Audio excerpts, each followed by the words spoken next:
Before we introduce our next speakers, I do want to take care of a couple little administrative areas. Am I on back there? Can you hear me? You good? Okay, thank you. So just a couple things I wanted to point out. First of all, you may not have noticed that in the back of the room over near the coffee area by the easel, there's a brand new plaque on an easel. That's a proclamation from the state of Indiana congratulating CERIAS on 20 years of great work. And so our state senator, 2 state representatives surprised us with that this week, and we're very proud of that. So, and all of you in this room should be as well. I also wanted to point out that if you are needing instructions about CPE credits for these 2 days, and also for yesterday if you attended the Cyber Physical Security Day, out at the registration table there's some papers that talk about how many credits you could request for each day. So that information is out at the table, so I want to make sure we mention that as well. I thought it was amazing when I saw that panel discussion before lunch, the amount of talent setting up at that table.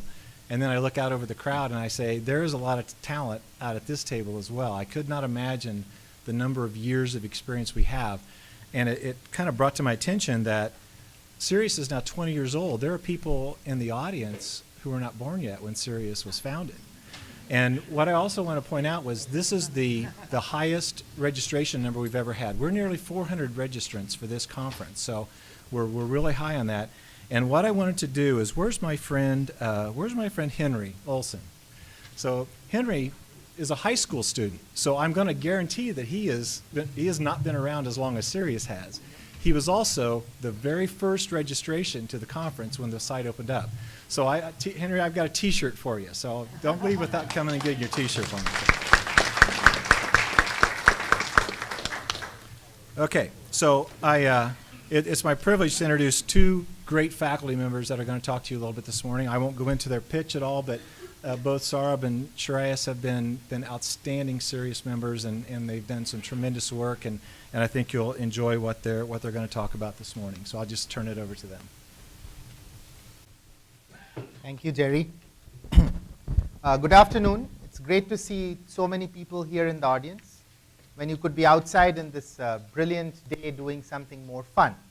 But we are going to tell you a little bit about embedded security, Shreyas and I. The good news is embedded devices, embedded systems are all around us. So, for example, if you rode the elevator to come here, you relied on about between 10 to 25 different embedded devices on your way up here to get you here safely and on time. If you drove a car to here, you relied on anything between 80 to 100 embedded devices to get you here. If you flew here, you relied on about 500 embedded devices to get you here. And if you're a back to the basics kind of a guy, you trudged your way here, then you did not rely on any embedded device. So whether it's safe or secure, it doesn't really matter to you. But for all the others, security of embedded devices does matter to you. And we're going to tell you a little bit about that. So here's a high-level vision for the security of embedded systems. So these embedded systems are all around us. And it's critical that these embedded systems function properly so that the mission objectives are met. These embedded systems have this somewhat of a unique characteristic that they have a cyber part to them. They're programmable, they run code, they run on hardware. And then they have a physical part to them in that they sense the environment around them, they sense various physical phenomena around them, and then there is a connection between the cyber part and the physical part. Based on the sensed values, they may do something in terms of the control flow that the program takes. So you want to secure the cyber part, the physical part, as well as the connections between the two in order to secure embedded systems. So the vision that the community has for secure development of embedded systems can be summarized in these manners. So we want to have some rigorous design principles so that security can be built into the code bases of these embedded devices. So it's not just something which is patched on, but something which is a first-order entity right from the design time. Then you want to have some real-time self-diagnostics when the device is working in the field in order to be able to detect when there is a problem, in order to perform root cause analysis, and then automatically to isolate the effect of this attack. So that's the real-time, the runtime component of it. Then the third key challenge that the community has is because of various reasons, including commercial reasons. These are typically individual devices, can be fairly cheap, and some embedded devices are very expensive as well. Then there is a very strong time to market compulsion.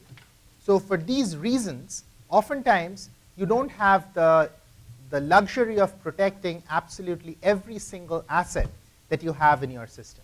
So then you need to make strategic, rational decisions about what you will protect and what you're going to leave as is without bringing down the security of the overall system. And then as the system is operating, bad things are going to happen, and you would expect that the devices, the networks, the systems can self-heal so that the mission of your application can still be met. So these are really 30,000 feet view vision and challenges I think the community has in embedded system development. So now if you look at one of the problem statements that we have, that is the somewhat unique to the space, is that any security mechanism has to be able to take into account the dynamics of the physical systems themselves. So for example, as part of your response mechanism, you say that this actuator needs to close. There is a certain physical constraint on how quickly this response mechanism can be put in place. So any security mechanism, which we often think in purely cyber terms, now also has to take into account physical properties like these. And an important and somewhat unique aspect of a small sub-community within this that's grown up is to look at the human in the picture. So when you're talking about securing embedded systems, you're not just talking about expert security administrators who are responsible for managing, patching, maintaining these kinds of systems. You are looking at a larger segment of the population, many of which do not have formal security training, who are responsible for keeping them up to the mark. So how do humans, under various stress conditions, under various imperfect knowledge about what are the pros and cons, make decisions? That's, I think, another somewhat of a unique challenge in this space.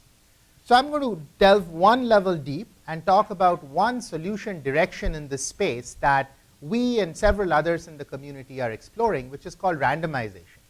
So this is an aspect which has been very widely successful in the traditional server and desktop class world, and of late there is effort to see if this could also be applied in the embedded world. And our initial foray into this has pointed out some very tough technical challenges. So what does randomization mean?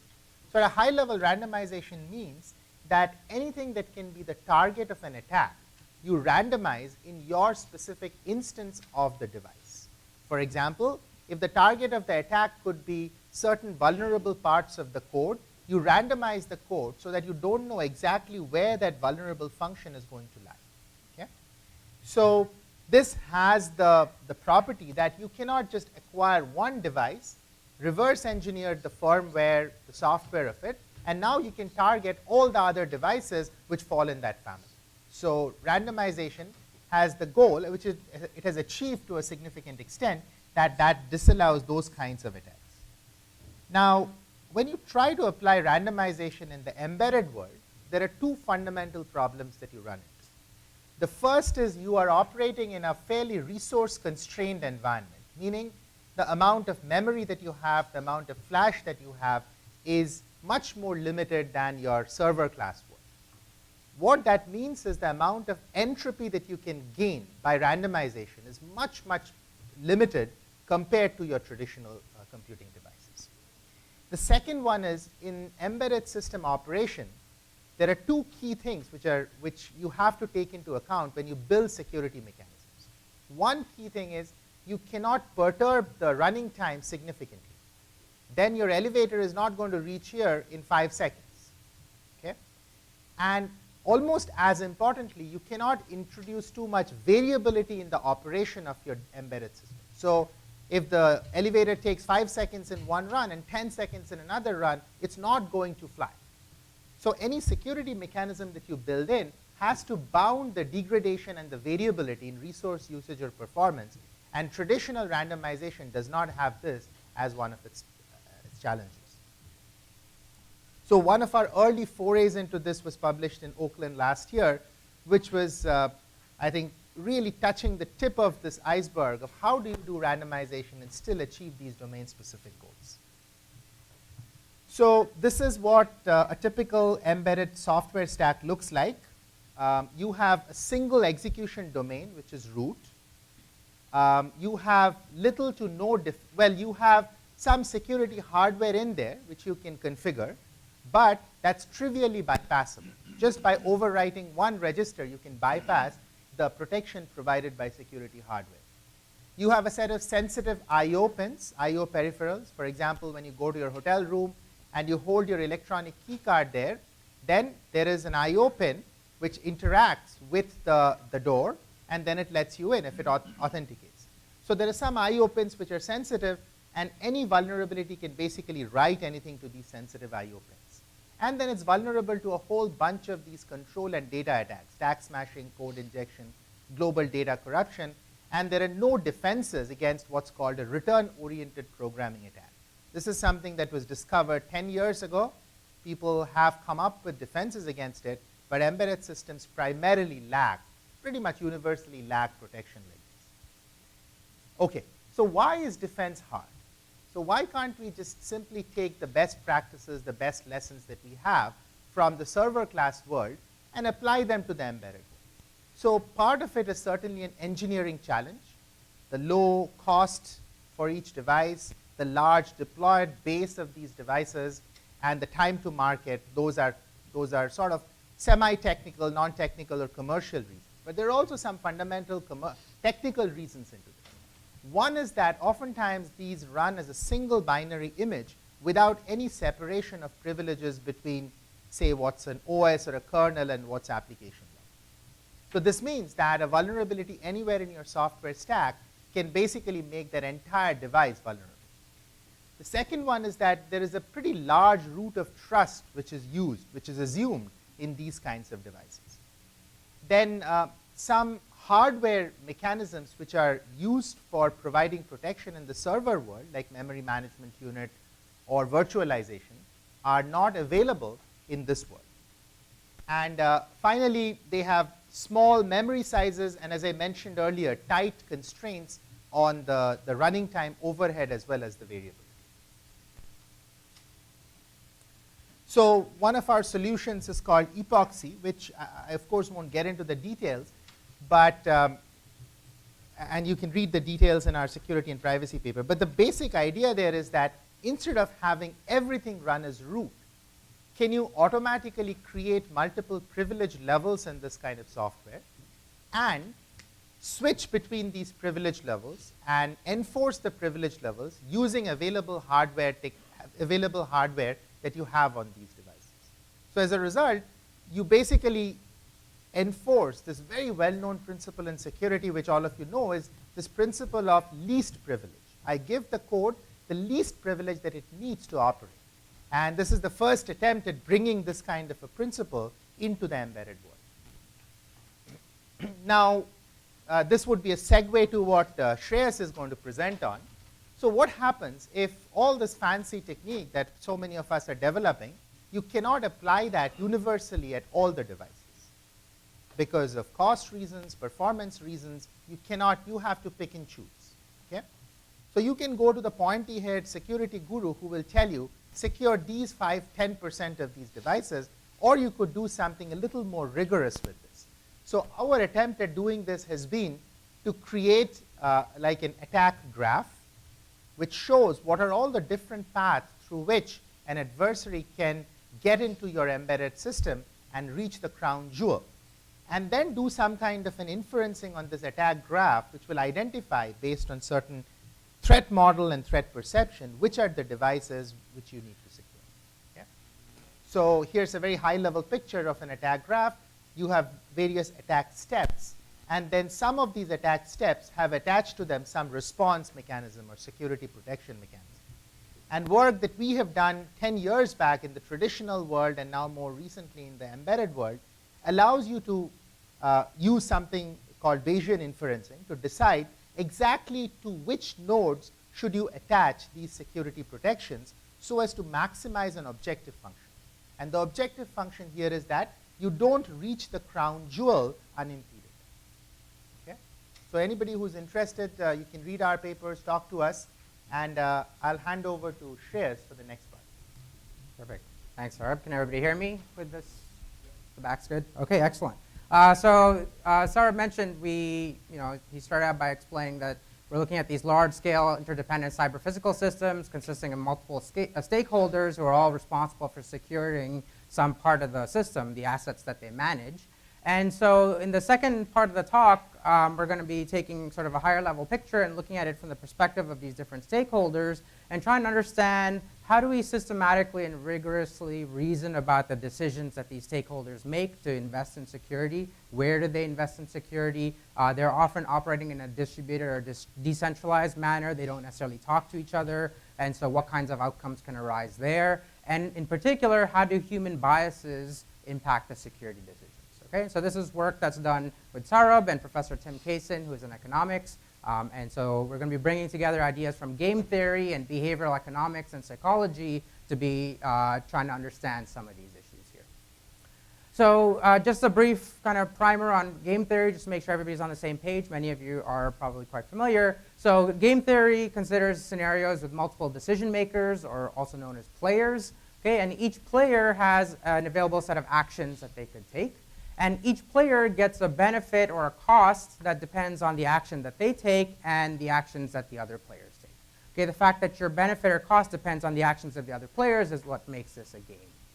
Okay, and this benefit and cost are captured by a utility function. And so game theory basically says, given a set of players, a set of actions they could take, and their utility functions, what kinds of actions arise in this type of environment when each player is trying to optimize their own utility function. So when they're acting in a selfish manner.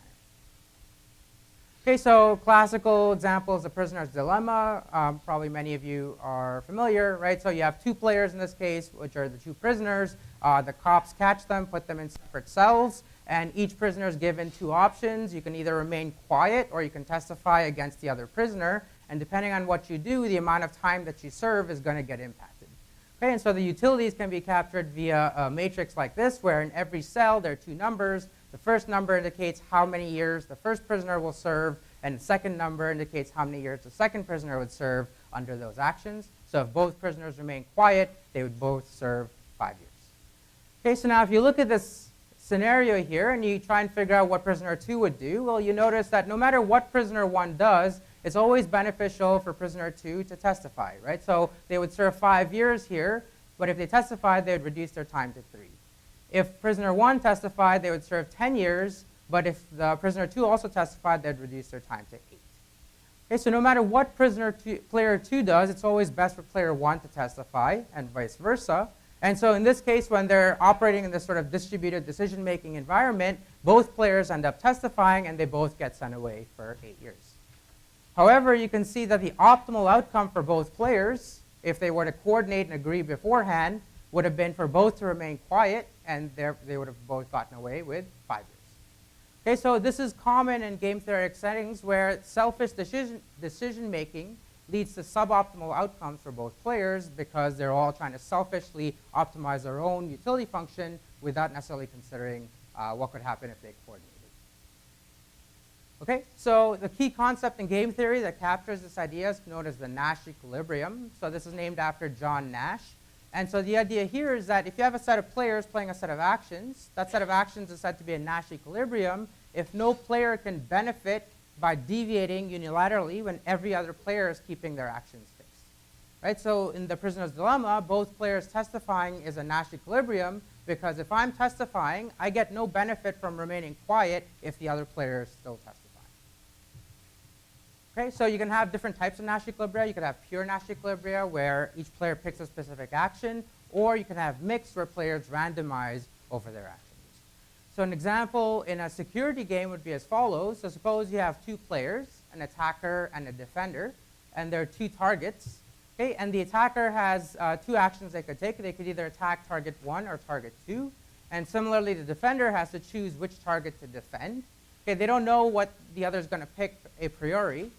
But the defender wins if she picks the same target as the attacker, because then she gets to intercept the attacker. And the attacker wins if he picks a different target from the defender, because then he gets to attack successfully. Okay, and so you can capture that again using a utility matrix like this. So for example, if they pick the same target, the defender gets a benefit of 1, the attacker gets a benefit of -1 because they lose. And if they pick different targets, then the defender loses and the attacker wins. Okay, so in this case, for example, you can check that there's no pure Nash equilibrium. So if the defender picked target 1, the attacker would pick target 2, but then the defender would like to choose target 2, but that would make the attacker choose target 1, and so forth. So there's no set of actions that everybody would be happy with and would not want to deviate from. But there is a mixed Nash equilibrium in this setting, where the defender chooses a target to defend with 50% probability each, and the attacker chooses a target with 50% probability each. Okay? And so then this maybe makes sense in a security context, right, where there's some randomization that's happening, there's uncertainty that's injected into these actions to either fool the defender or fool the attacker, and so often you see these types of mixed strategies show up, or probabilistic outcomes show up in these security settings.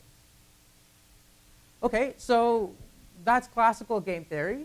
But classical game theory also assumes certain things about the decision makers, for example, that they're purely rational, that they're looking at all these different outcomes and choosing the thing that's best for them, or that they're risk averse in certain ways and so forth. But behavioral economics and psychology has shown that humans actually don't fall into these classical models. They systematically deviate from these models in certain ways. And there's a huge literature in this area, and there are a couple of Nobel Prizes that have been awarded for this.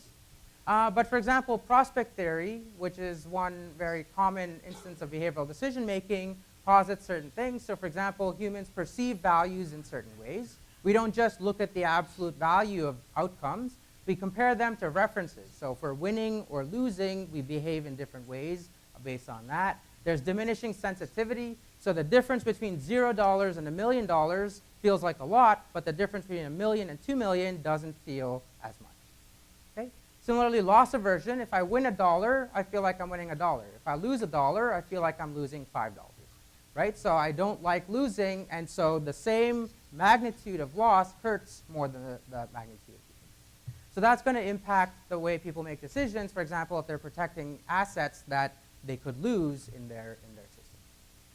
Similarly, perceptions or probabilities. Humans don't really understand probabilities very well or perceive probabilities in a linear fashion. Humans tend to overweight low probabilities, or that we think that low probability events occur more frequently than they do, and underweight high probability events. And in the middle range, we tend to have sort of a flat perception of probabilities. Okay, and so we're going to focus on this in particular here and understand how this sort of overweighting and underweighting of probabilities impacts the decisions that people make in security scenarios. Okay, so let's consider a class of interdependent security games. Going back to what Saurabh was describing, we have a bunch of assets that are interconnected together. Each player is managing some subset of the assets, and they have to invest to protect their assets. The probability that their asset gets attacked is a function of the investment that they make and the investments that the other players in the system make. Okay, and so what happens if people misperceive those attack probabilities? So we've done a variety of different work in this space. We're going to consider a very simple model here to convey the main ideas. Suppose you have a network. Again, think of it as an attack graph. You have n nodes. Each node you can think of as a system or an asset. And each node has a defender who's protecting that asset. And let's say they have $1 to invest in securing that asset. Okay, and so they can invest some SI. Player I invests SI, which is some number between 0 and 1, to protect that asset. The probability that the node is successfully attacked depends not only on how much that player has put in, but on how much their neighbors have put in as well. So the node can get attacked directly or through other nodes that are connected to that node. So if my neighbors have not invested very much, then the node that I'm defending can also be vulnerable. Okay, and so one example of that is a total effort game where the probability that the node is attacked depends on the average investment in your neighborhood. Okay, and so if you look at this type of game under non-behavioral decision making, when everybody perceives probabilities in a linear fashion, then it turns out that the optimal investment for each player is sort of an all or nothing strategy. Okay, if it's beneficial for you to invest something in security, it's actually beneficial for you to put all your security budget into protecting that node. There's no point in you keeping anything back for yourself. Okay, on the other hand, if the risks are very high and your investment in security is not going to help you very much, it's better for you to just take your security budget and go invest it somewhere else and write off this, this node that's going to be attacked with high probability. Okay? So that's what happens when you have non-behavioral decision making. So then the question is, what happens if you have behavioral probability weighting? So what happens if people perceive these probabilities in this manner that we discussed earlier? Okay, and the first thing that comes out is that there's always a pure Nash equilibrium in this game. And secondly, there's never a scenario where any node is left completely unprotected under behavioral probability weighting. And the reason for that is as follows. So consider this green line here, which shows this player, for example, who's overweighting low probabilities and underweighting high probabilities. Suppose that they're managing a node and they initially have no security investments on it, so that there's a 100% probability that that node would get attacked if the attacker targeted it. Now, this defender is thinking, okay, if I invest a little bit in security, what's going to happen? Well, the true probability of attack will go down, but their perceived probability of attack will go down significantly more. Okay? And so because they're underweighting this, because there's this kind of sharp drop in their perceived probability, they feel that a small investment in security actually makes a much bigger difference than it actually does, and they feel that it's worth it for them to invest in security.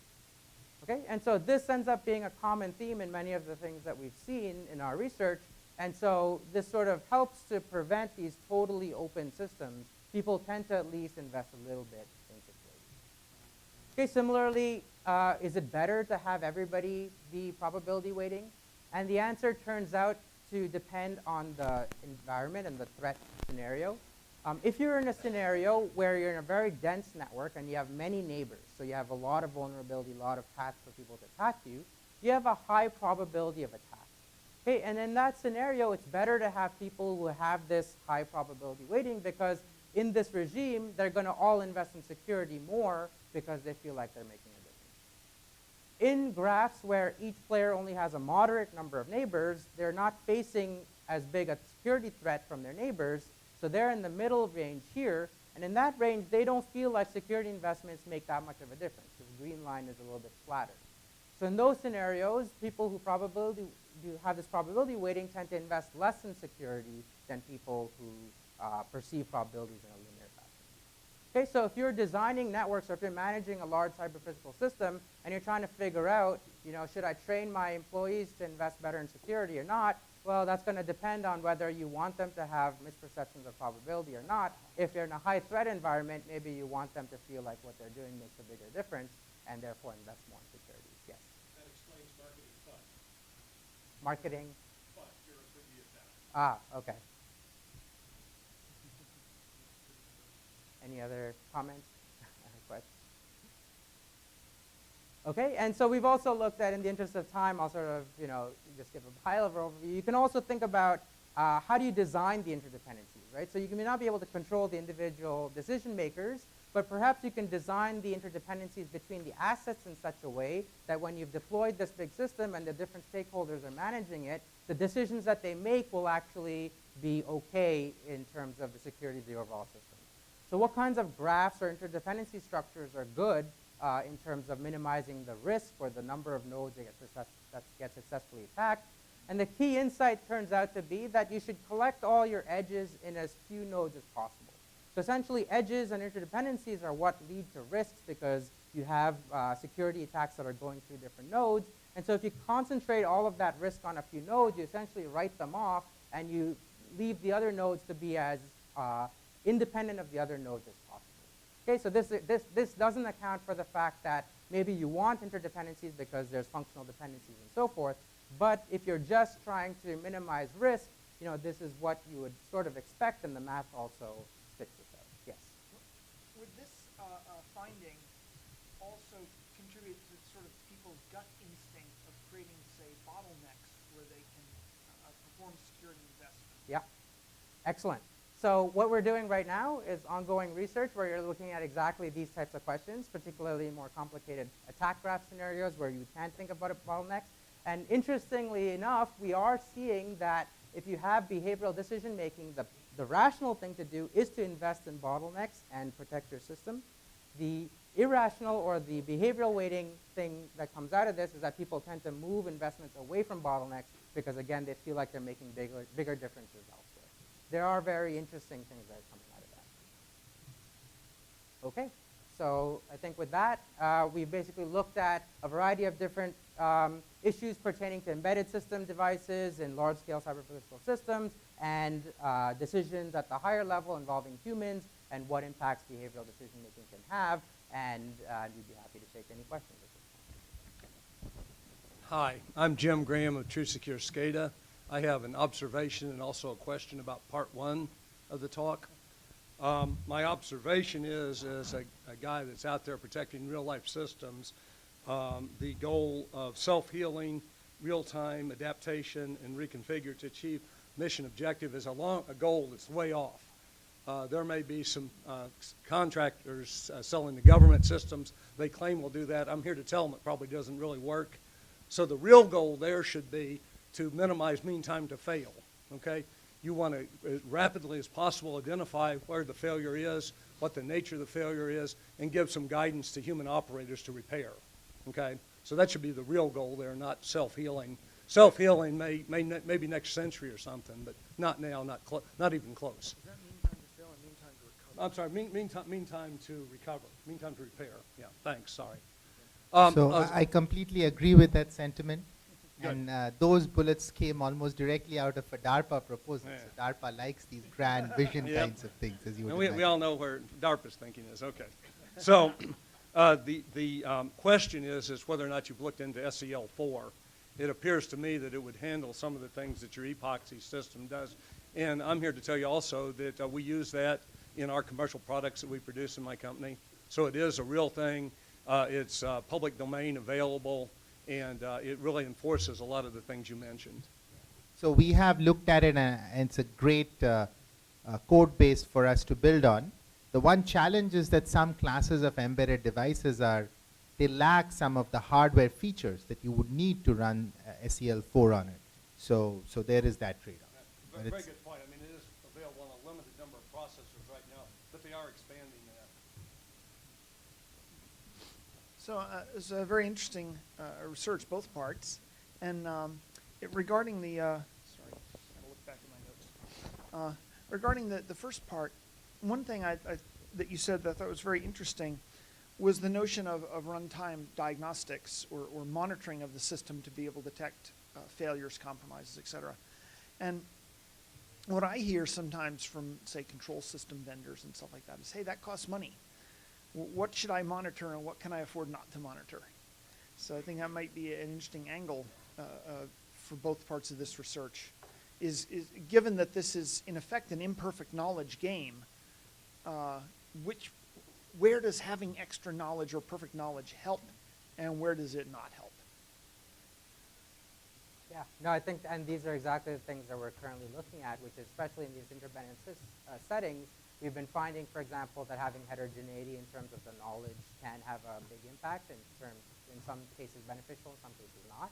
And so if we did want to focus on specific aspects of the system where the outcomes of the research would say, bad decision making can lead to great vulnerabilities in this part of the system, that would then give us insights into where we can zoom in and better monitor systems in order to better train the people who are responsible for securing it.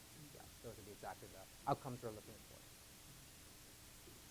So I'm Mark Graff.